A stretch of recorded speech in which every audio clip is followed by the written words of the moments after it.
Okay, welcome everyone, and welcome to April's Coaching Call. I'm your host, Dr. Peter Wishney, and I hope you all having a great first quarter of the year. And we had an earthquake. I'm used to that, living in San Francisco for the last, when I went to school for about 5 years. And so really it was not much here at a 4.8, but it scared a lot of people in New York and New Jersey. And then we had the eclipse, so typical everyday life. I hope you're doing well. Today, we are really going to talk about how to get your staff, how to get your team to listen to your orders. But I don't like the word orders. We don't want to order anyone around, but how to follow through, make sure things get done. And there are reasons why things don't get done. And if you have, let's just assume you have a great team. Problem is we don't always have the great A players. And that's just, we talk a lot about that, hiring, and training the A players, or just basically finding them. But this is about the players you have already and get them to follow through. And there are reasons why that doesn't happen all the time. The key to your success is really to have more time, make more money, but the key is to have the team around you to actually help you so you can delegate things, get things off your plate. But the biggest problem is that we just tell people to do things and we don't really listen to them. We don't understand sometimes what they're going through. We're just thinking about ourselves, and we can't do that. If you really want to work together as a team, you need to understand what each person is doing, what's on their plate, and you have to respect what they're doing. And we never ever order someone. I had a story about this staff member. When I first started my practice, young, barely 30 years old, and I told someone to do something, and she said, "Dr. Wishney, I would love to do that. Just in the future, can you please just ask me instead of ordering me around?" And I took that to heart, and I try not to do that ever again. And always ask what's on your plate first, and would you have time for this? And we'll go get into this, but ask questions and really show that you care about them first. It really starts with, believe it or not, training. And how training is, why is that important when you want someone to follow through with your information and with your direction?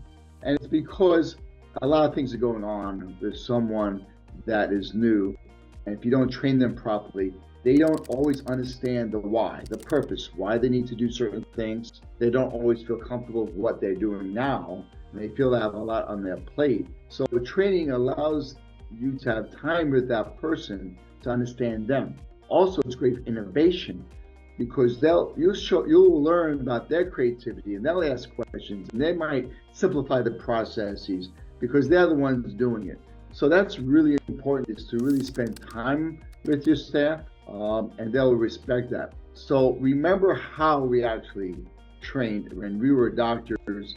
Hopefully the great managers on the call were trained somewhere, somehow, properly. And that is, we were trained actually see one, do one, teach one. And part of that is correct. It might not be one. It might be, see many, do many, and then teach the person. So when you have a person, you need to have a checklist of everything they need to do at the front desk, medical assistance, financial. You go through that checklist. You teach them one thing, and you go over it and over it again, and you explain to them what these things are. The biggest reasons why people don't understand or don't learn quick enough is because there's a miscommunication.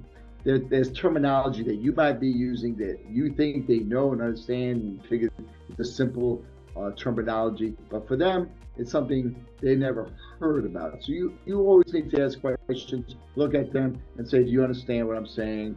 And make sure the communication is there.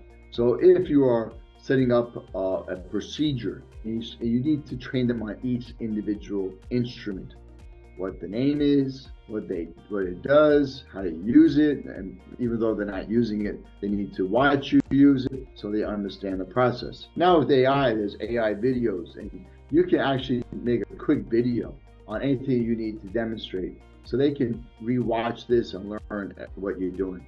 So you show them, okay, and you show them several times. You explain to them what you're doing. You have them do the same thing in front of you, and you repeat it back and forth, back and forth. Repetition is the mother of all skill. And Tony Robbins, I learned that from Tony Robbins. It's the mother of all skill. And repetition is how we learn. So then it goes back and forth, and then they demonstrate to you, and then you tell them, I need you to learn this one thing. If you can go home tonight and review this, that's an A player. Someone who really cares. Someone goes home and learns how to do this. They go home and they review, which probably take them 5 minutes. They come back the next day. You ask them to demonstrate what they just learned, and then you go on to the next thing. Painfully slow? Yes. And depending on the person you are training, maybe you then can teach them a couple things, put time away, teach them 2-3 things at a time, and then have them come back and demonstrate it again before you go and teach them another 3 items. And you go through the checklist, and after you go through the whole checklist, you should ask them the questions again. Demonstrate this, demonstrate that, what happens in this situation.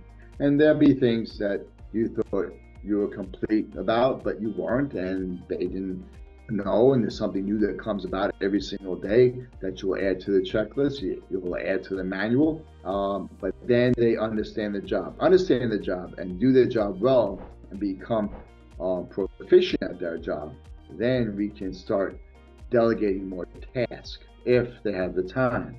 The biggest problem is it basically happens at the front desk. We dump everything on the front desk receptionist, which is the mistake. So understanding the front desk person's purpose, their purpose being, everybody has a purpose. The purpose of the front desk, and you might have heard me say this, is to have your appointment book completely filled with productive patients. And then, you understand what productive is. One's not just a bunch of follow-ups and checkups, but productive patients that actually have procedures or need things done that bring in revenue to the business. Also, their job is to make sure that patients keep their appointments. From the moment they check out, making sure that the next appointment is done and made, and the patient understands what is going to happen at that next appointment. The reason that is important, because if they're feeling better and they don't understand why they're coming back, guess what? They won't come back. So understanding that part, reminding them of their appointments. If you have a reminder system, an automated reminder system, making sure that's working, checking reports, so making sure the patients keep their appointments. And very important is making sure all patients pay at the time of service, their co-pays, deductibles, and any past balances. So that's their purpose. So now if you start giving them other things beyond that purpose, like a lot of us do regarding marketing, making sure you get reviews and go onto this website, here's a little postcard. All that's important. All those things the front desk, all the MAs can be doing, but sometimes we give these things to people and we only have one front desk person. And they're checking in, they're checking out, they're answering the phones. It's crazy. So you have to have an awareness of what's going on. Can I give Mary something else to do when her job is already to collect money? So, well, you're getting reviews, but she's not collecting the money at the time of service. That's really not a good thing either. So you have to ask yourself, do you need more people? Okay, how many people do you need? Can technology or VAs take over these roles? So you can have your front desk simplify their task, keep it simple, let them focus on the purpose of their job to make the organization run effectively. Yes, papers need to be filled out. Financial forms need to be filled out. Can you automate that? Can you make it simple? Can it be done through the portal and explain to the patient why it's important to do everything on the portal as much as they can? It's for their benefit. But it gets to the point where you might need a second person up front. And then the same thing about MAs. How many MAs do you need? So the question is, how many staff do you really need? If you have one doctor, you need a front desk person, you need an MA. And I'm talking about finances. You might do your billing in the office, or you might do your billing outside billing. But besides that, your front desk, MA, one each, and probably a floater that can go both ways to the front and the back. And best is to have everyone, if you one doc, three key players, everybody gets cross-trained, people take vacation, people, leave, whatever, people get sick. You need to have backups, and you don't want people like no one on the front desk to be able to answer the phones. So you want every single person in our office, every single person was able to answer a phone in case something like that happened. And we try to cross-train as much as possible. As you get bigger, you don't necessarily need to cross-train as much, but you need a couple players that are able to work both the front and the back. It's, I think, really important when you're small to have everyone being cross-trained. It just makes everyone's job easier. They learn more. They help the office a lot more, and it makes your life easier as well. So, but here's the exception. If you do a lot of ancillary services, you might need two MAs. So you have someone, if you're in a state where an ancillary provider, another MA can provide services, maybe a nurse practitioner, a PA, they can do these ancillary services to take things off your hands, and then you can see more new patients. Then you can have another staff person as well. The caveat to this is that if you have only 2 treatment rooms, and for one doc, you need really 3 treatment rooms to be effective, to have the capacity to see more patients, to have one of your MAs be able to see other patients as well. If you go to 2 docs, ideally you should have 5 treatment rooms, and so on and so forth. This is why it's important to me, knowing your key performance indicators, understanding the percentage of kept appointments, why your kept appointments are going down. A lot of it has to do with that, they didn't have that personal touch anymore because you're getting busier, and you have that one person up front doing a million things, and mistakes then happen. So if you see mistakes are happening all of a sudden, that's only that first thing is it's not necessarily the person, it's just systems. It's the number of people that you have or don't have. Using a VA in the meantime, virtual assistant, and many organizations that provide that. This way, you can continue growing your business while you're looking for maybe a in-house key employee. So that's really important. When you have not enough people and too many things on someone's plate, they don't want to have more things added. They're not able to fulfill your wishes, your orders, as I was saying.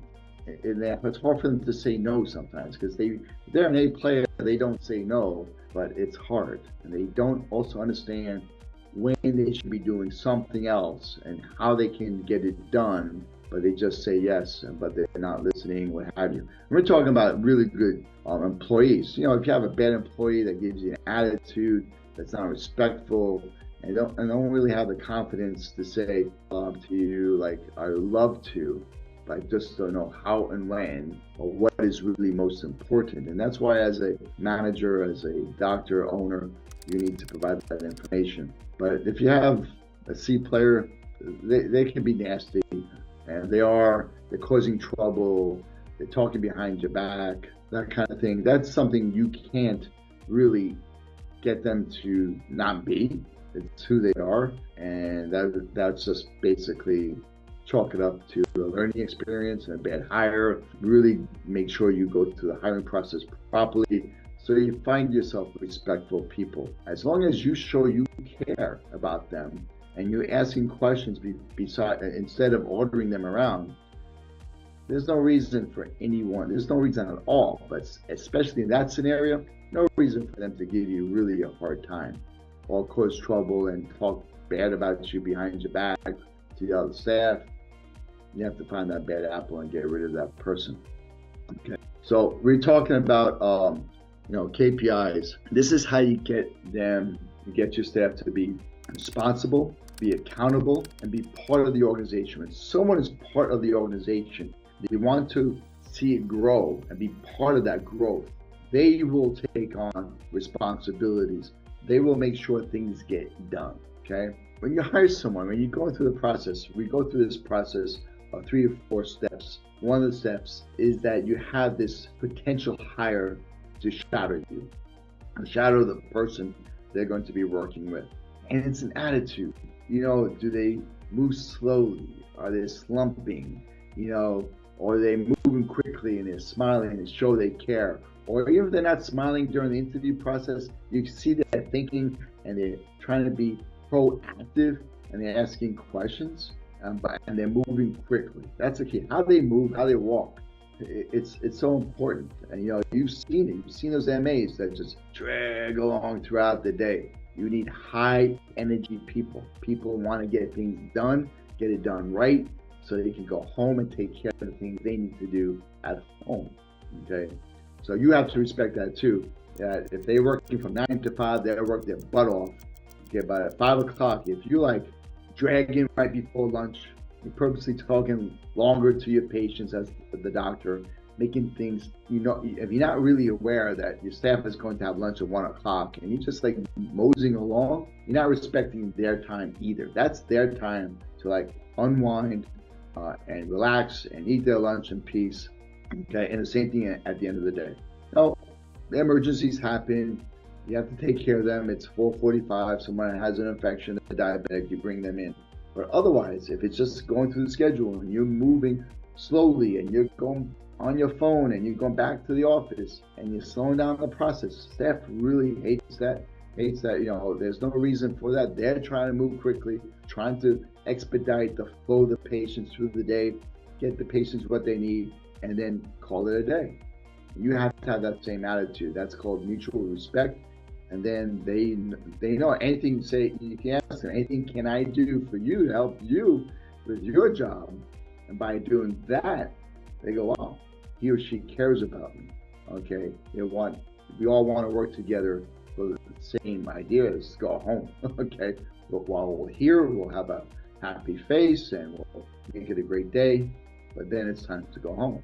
This is not their business. But you have to respect that. So KPIs, key performance indicators, we just mentioned the job purpose of the front desk. Keep the appointment book full with productive patients. So that's the number of patients. The graph, the statistic is the number of patients. Next, making sure your patients keep their appointments. The statistic is percentage of kept appointment. And then the amount of money collected over the counter, over the desk, OTC money, co-pays, deductibles. And that's important because if you're looking at your charges, and every week your charges keep on going up, but your collections are not following suit. And the biggest problem is collecting money over the desk because at the beginning of the year, you have deductibles, right? And so you're not getting paid from the insurance company. So you're not getting a lot of money from the insurance company. And you're also not collecting the money at the time of service. And you'll see, well, you're going, okay, the money should be coming in soon. Okay, great. The money should be coming in soon. You have to keep an eye on it. It's, January's deductible. Okay, it's April. Where's the money from the patients you saw in January and February? A lot easier to collect that money right then and there, knowing that they have a $5,000, $10,000 deductible. You can collect it right then and there. So you want to make sure that person is doing that job. And when that is not happening, are they asking the patient for the money? Does the front desk understand what to collect? And if they don't, that's why you ask. And let's go over this. But if they ask and the patient say, no, I'll just pay it, when I get the EOB, well, that's not what we do. So you have to review that system with them. All that is actually making their job easier, fulfilling their job again. So then if you need them to do something else, they'll follow through with that. But then they make those graphs. They have their stats. It's their ownership. It's their job. They see if their lines are going up, lines are going down. Now they're accountable. They go, oh, my line went up. That's fantastic. That's amazing. And then went down. Ooh, what happened? And they make an analysis. This is a process where you learn it first, you teach them, and then explain to them. And that's, by the way, all these things that affect collections and new patients and visits, all in my book. If you don't have it, highly recommend you to get it. Most of you on this call. And part of being top practices is that you have this book.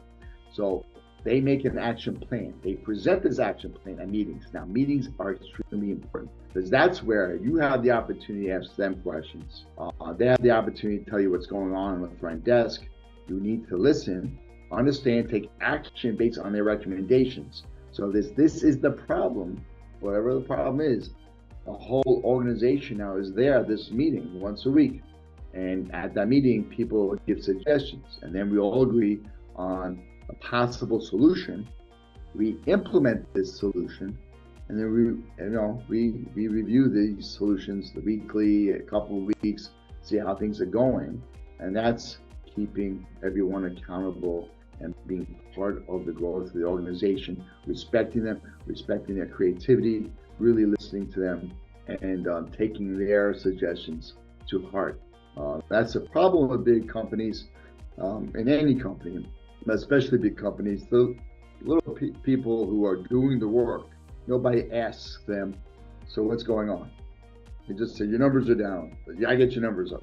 Okay. And it's like, great, tell me how. Do you understand my job? I will tell you, I'd rather go to podiatry school for 4 more years again than work that front desk. It is crazy. In a busy office, the front desk is crazy. And you have to respect that. I've worked that job. I worked that job when I was between college and podiatry school. I went to the school in San Francisco. I worked at the front desk at the clinic. It's a little different at the clinic than it is in your office, but still, they have some crazy phone calls. There's people asking crazy questions to your employees, I should say, and it's not so easy. Respect that. So with things like that, and having meetings and knowing the KPIs and getting your team together, listening to them, making them accountable, asking them, can you do something? When can we get this done? And if they say, yeah, can you get it done in a week? And they go, yeah, absolutely. Say, do you need a few more days than a week? Do you need 2 weeks? Let them tell you, just don't tell them. If you say, let's get it done in a week, they say, okay. Ask them, can you get it done in a week? Watch their body language and their tone when they respond. And you can tell, they say, absolutely, that's not a problem, versus, I think so. Do you need an extra week? Do you need 2 weeks? Do you need a week and a half? Whatever it is, it's not about, you want to provide an environment where they succeed. So listening, asking questions instead of ordering people around. And the people who just give you a hard time, they're not an A player. They're not even a B player that's going to become an A player. That's just a bad apple and who's causing trouble. Well, you have a wonderful rest of April and beginning of May. The weather's getting nicer here in New Jersey, so that's great. Hate the cold. See you soon. If you need me for anything, peter@toppractices.com. Just email me. Have a great day.